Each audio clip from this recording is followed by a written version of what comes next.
A fingerprint convicted a man of murder. It was lifted from the cover of a DVD in a dead woman's apartment, and it pointed to only one person.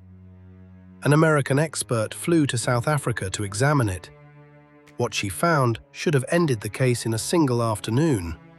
Instead, it ended the investigation. Inge Lotz was 22 years old, an only child, born on the 12th of May 1982, doted on by two parents who had watched her grow into something rare. A young woman who was brilliant at mathematics and gifted with music. She studied actuarial science at the University of Stellenbosch. She excelled, quietly, completely. She was the kind of person people describe in the past tense only after it has been taken from them. On the 16th of March 2005, a hot, humid Wednesday, her landlord opened the door to her apartment in a gated complex in Stellenbosch and found her. She had been bludgeoned and stabbed. Investigators would later say she had been struck dozens of times. There were no signs of forced entry. Nothing of value appeared to have been taken.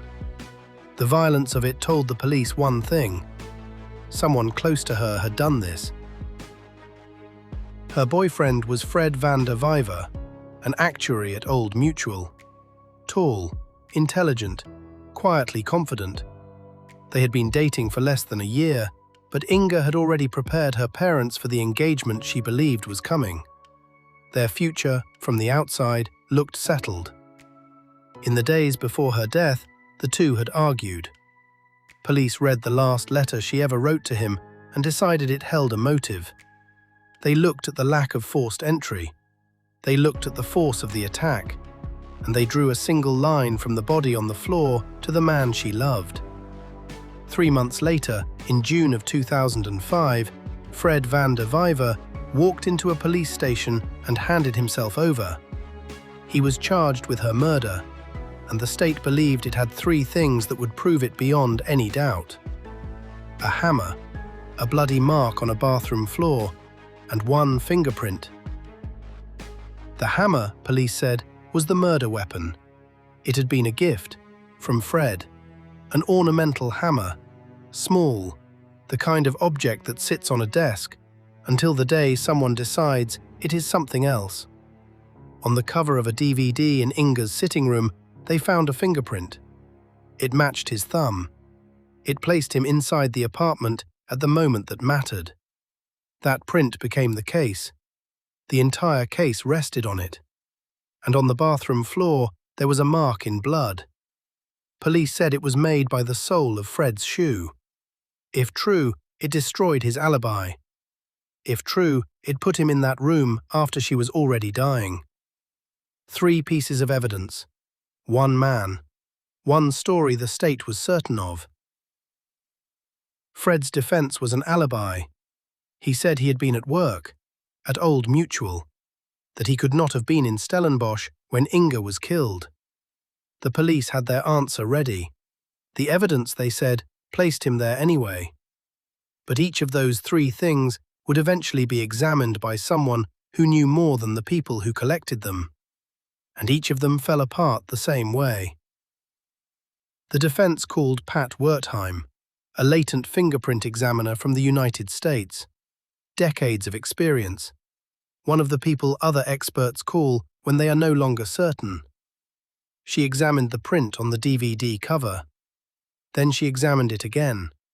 And she told the court something that should have stopped everything cold. The print did not match. And it had not simply been misread. She accused the police investigators of intentionally fabricating it. The state's own evidence had been manufactured. But the trial did not pause. It did not stop. It continued as if she had never spoken. A leading analyst who sat through every day of it would later write that the police were accused of fabricating evidence and lying to the judge. And still, the machine ground forward. Then came the blood. The defense brought in Bill Bodziak, a retired FBI agent, one of the most respected shoeprint examiners alive. He looked at the photographs of the mark on the bathroom floor. and he found something that should not have been there. An appendage. A new line on the mark that had not existed in the original photographs, as if the evidence had been added to after the fact. The mark on the floor had changed while it sat in the possession of the state. 2 international experts, 2 pieces of evidence, the same pattern. What the police presented as proof had been altered or invented under the care of the people charged with finding the truth. And then there was the confessor. 2 weeks after Inge was killed, a man came forward. His name was Werner Carolus. He confessed to being involved in her murder. He named 5 other people. By that time, he had a lengthy criminal record, including 29 housebreaking charges. The kind of record that should have made a detective lean forward. The police interviewed him, and they rejected him. They had already decided who killed Inge Lotz, and a confession that did not fit that story was not useful to them. A man who said he was there, a man who named others, set aside, because the case already had a face. The most disturbing part of the Inge Lotz story is not the murder itself. It is what the investigation did to the only path to an answer. Because once the fingerprint was shown to be fabricated, and the shoe mark shown to have changed, and the confession dismissed, the case had nowhere left to go. If the evidence could not be trusted, what else was a lie? If the people charged with finding the truth had altered it, who could ever find it again? In November 2007, Judge Dion van Zyl of the Cape High Court delivered his verdict. He rejected the state's case. He acquitted Fred van der Vyver on all charges. Fred walked out of that courthouse a free man. And because of double jeopardy, he can never be charged with Inge's murder again. Ever. That is the part most people miss. The verdict did not mean the truth had been found. It meant the door to finding it through that path had been permanently closed.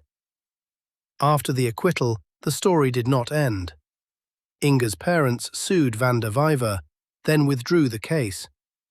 Van der Vyver sued the police for malicious prosecution, won, and then lost on appeal. Years of courtrooms, years of filings, and still no answer to the only question that ever mattered. Who killed Inge Lotz? 2 decades later, the investigation is still officially open. No one has been convicted. A 22-year-old's name is remembered less for how she lived than for how the state failed to find her killer. This is the same system that has watched hundreds of police dockets go missing, marked untraceable. The same system that has watched evidence rooms become places where answers go to die. Between 2018 and 2023 alone, hundreds of South African police dockets were recorded as untraceable. Files that held the last hope of families. Gone. Inge Lotz was not failed by a single mistake. She was failed by a system that chose conviction over truth. A system that, when faced with a confession that did not fit, set it aside. A system that, when evidence did not match the story, appears to have reshaped the evidence instead.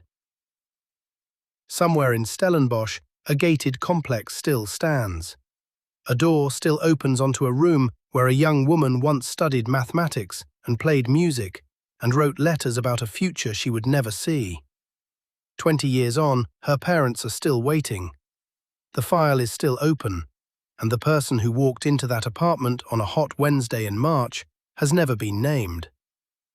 Inge Lotz was failed by a system that chose conviction over truth. And 20 years later, her family is still waiting for the one thing that system never gave them. If stories like this stay with you, if you believe the dead deserve to have their stories told, even the ones the system tried to bury, then this channel is where you belong. Subscribe. The full investigation is here, and there are more cases like this coming.